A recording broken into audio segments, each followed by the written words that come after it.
Hello and welcome to labeling the fretboard using the paper and pencil system. So this is a continuation of the previous video, and this time around we're going to do 5 scales on 5 strings. So as you can see, we have our fretboard already laid out, and in fact when it's all done it's going to look like this. Okay, so the first thing we need to get is the major scale formula, and I'm sure you guys have heard of this, maybe you haven't, or perhaps you've heard about it in the past, but maybe it's a little confusing. So the idea behind it, it's whole, whole, half, whole, whole, whole, half. Okay, so we have distances between each of the letters going forward. So this will be a little bit more easy to follow once we get into how this all works out. So the idea between wholes and halves, W stands for whole step, the fraction half stands for a half step. On guitar, open string to first fret is a half step. Open string to second fret is a whole step. Once you're on the fretboard, half steps are consecutive frets. Whole steps are every other fret. I'm going to draw in some fretboard markers at 3rd fret, 5th fret, 7th fret, 9th fret, and 12th fret. 12th fret's an even number. When we get up there, we have all the names of the open strings repeated here. So we have the strings labeled on this side, E, A, D, G, B, E. Previous video will be linked in the description. Labeled out all the strings, E, A, D, G, B, E. We're going to go from left to right, from low to high along the fretboard. So from your tuning machines towards the body of the guitar is left to right. We're going up the strings, and you'll see once we plug in the letters into the formula, we're going to be going up the string. So the first thing we'll take is the E strings. We'll cover them both at the same time. Then we'll move on to the other notes right after that. So simply write in the letters of the alphabet starting from E. And there we go. So we have our layout of all the letters E through E, 1 octave scale. But now what's going to happen is these letters may or may not change depending on where we are in the formula. So E to F.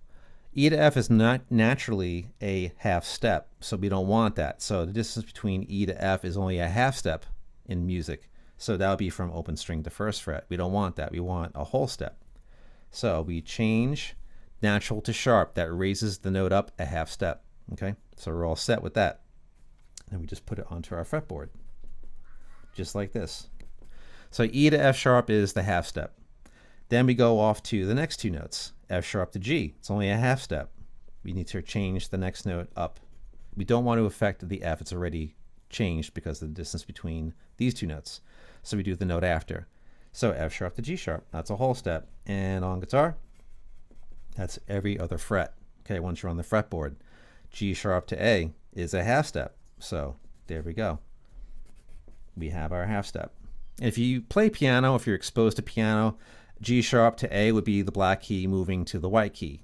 So all the black keys on the piano give you the sharps and flats. All the white keys are all the natural notes. So we have G sharp to A moving just like this on the guitar. Half step motion. A to B. A to B is a whole step, so I'm not going to fix that. I'm not going to change it. So on guitar, A to B is all set to go. B to C is only a half step. So we have to change this note. We got to raise it up to create the whole step we need, just like that. So B to C sharp. There we go. C sharp is good to go. C sharp to D is only a half step. We need a whole step, so we change the D to a D sharp. That creates our whole step, and we just put it right onto the fretboard. Now D sharp to E is a half step, in fact, so we have it right there. So that's how that works. So we have both E major scales is what you get. You get an E major scale, has 4 sharps in it, F, C, G, and D. E major scale on 2 E strings. Works out pretty good. Okay, and you can see there's a pattern that will start to emerge as we do more and more of the notes. Next note we're going to pick is A. So we plug in the letters into our formula, and we're good. All right, so A to B. Actually, it's a whole step. We can use the line right above for any kind of comparison between the 2 lines that we have so far and the lines to follow. A to B is a whole step, so we can leave it alone. B to C is a half step. The line above that, B to C sharp, is a whole step because we need the whole step in the beginning of the formula to keep everything continuous. and have continuity. C sharp to D is a half step actually, because above C sharp to D sharp was a whole step, so we can leave that D alone. D to E, that's a whole step. D sharp to E is a half step, so we don't change the E here, we're fine. E to F is only a half step. The line above E to F sharp is a whole step, so we change the F to F sharp, we're good. Another whole step coming up, F sharp to G is only a half step here, but on this line, F sharp to G sharp is a whole step, and we're good. G sharp to A is a half step, so we leave that alone. We're good to go. Now we need to put it onto the fretboard. A to B, whole step. B to C,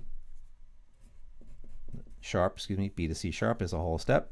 C sharp to D is only a half step, right there. Consecutive frets are half steps. Every other fret's a whole step. D to E, whole step. E to F sharp, whole step. F sharp to G sharp, whole step. G sharp to A, half step. See the pattern starting to emerge here?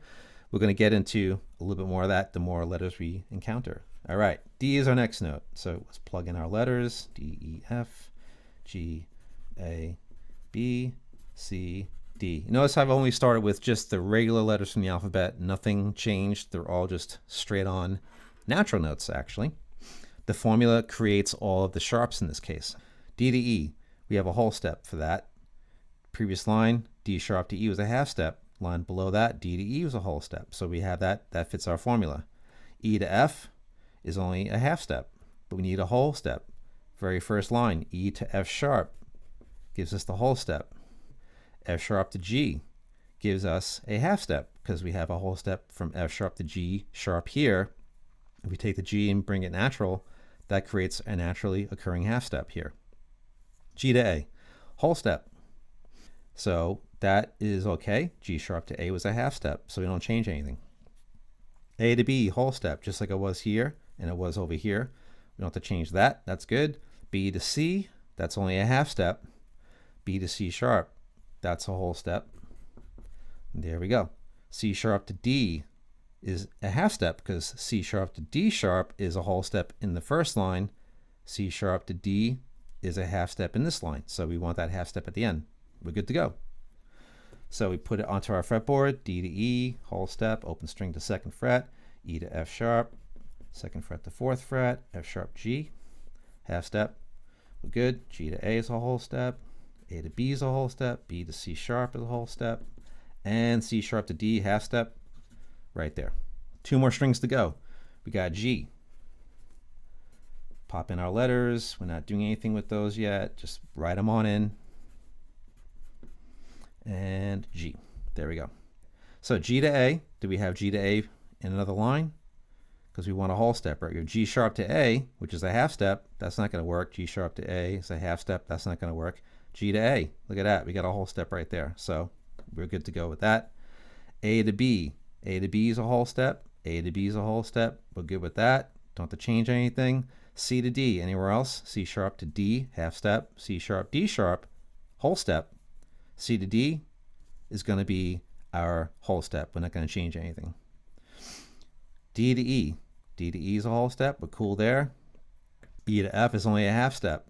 But E to F sharp is a whole step here. We want the whole step because it fits the formula. And F sharp to G, that's a half step. F sharp to G sharp is a whole step. So if you do F sharp to G natural, that's a half step, just like it was over here actually in the third line. F sharp to G was a half step, so we're good. That fits the formula. And one last letter after we label the fretboard here. G to A, whole step. A to B, B to C, C to D, D to E, E to F sharp, and G. There we go. So your G major scale, one sharp in it, which is F sharp. That's it. D major has F and C, two sharps. Key of D has two sharps. Key of G has one sharp. And last scale to label, B. B, C, D, E, F, G, A, and B. Again, we're not changing anything until the formula comes into play. B to C. So what we have there is a half step, just like in the line above. So we don't want that. We want B to C sharp, just like in the second line, and also the first line. So we just carry that on down because that's a whole step in those two lines. Those two lines had C sharp, B before that to C sharp being the whole step. So we're good. C sharp to D sharp was a whole step in the very first line. We just carry it on down. D sharp to E. There's a half step right there. So we leave that alone. I'm not going to change it. So worked out good there. So it works here. E to F is only a half step. We need a whole step. So E to F sharp from the very beginning. Keep that. That's not going to change. F sharp to G sharp, whole step. F sharp to G, only a half step. Change your G to a G sharp. G sharp to A is only a half step, just like it was over here in the second line in the key of A. G sharp to A, same thing here, half step in that key. So we need to change the A to A sharp. We got to raise it up. And there you go. That's it. G to A is a whole step. So therefore G sharp to A sharp fits our whole step in this line. A sharp to B, we're good. Nothing to change there. And you're all set. That's everybody. So now to label our fretboard, B, C sharp to D sharp to E, E to F sharp to G sharp to A sharp to B. And that's it. That's how you label everything out. 5 major scales on 5 strings. We got 2 E strings, 2 E major scales. They both look exactly the same. That everything looks identical in terms of distances, right? Along every single string. Works out pretty good. All these are major scales. This is our major scale formula. So therefore, when you play along a single string, you're going to get major scales on all 6 strings. Of course, the E is the repeated major scale because we have 2 E strings. So you got the key of A, key of D, key of G, and key of B, right? And of course, the key of E on both E strings. And that is that for labeling the fretboard with 5 different scales on 5 strings.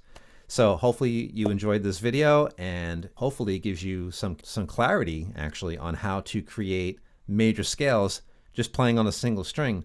Typically, we do the major scales in positions, going through major scale patterns or following the cage system and things like that to get all our major scales and chords and that sort of thing. But using paper and pencil really kind of allows you to create your own systems of memorizing the fretboard. So hopefully that particular system works out great for you. I highly recommend it, writing things out so that we get to see how it all fits in. If you need a piano keyboard diagram to help you out with that, if you play piano and you're just getting into guitar, perhaps correlating those 2 sources could actually work as well. But that method I just showed you works fantastic. Use paper and pencil, write everything out along with the video, and you'll get a good leg up on things. So feel free to scroll back, rewatch certain parts. If you're not sure what I'm talking about, feel free to leave a comment in the bottom of this video. I will address the comments and questions, even going so far as making a separate video. And also I'll link the previous video to this one that I did in the description so you can view that one, and you'll probably see it at the end of this video too. So thank you so much, guys. I will see you guys in the next video. Feel free to like and subscribe. Bye.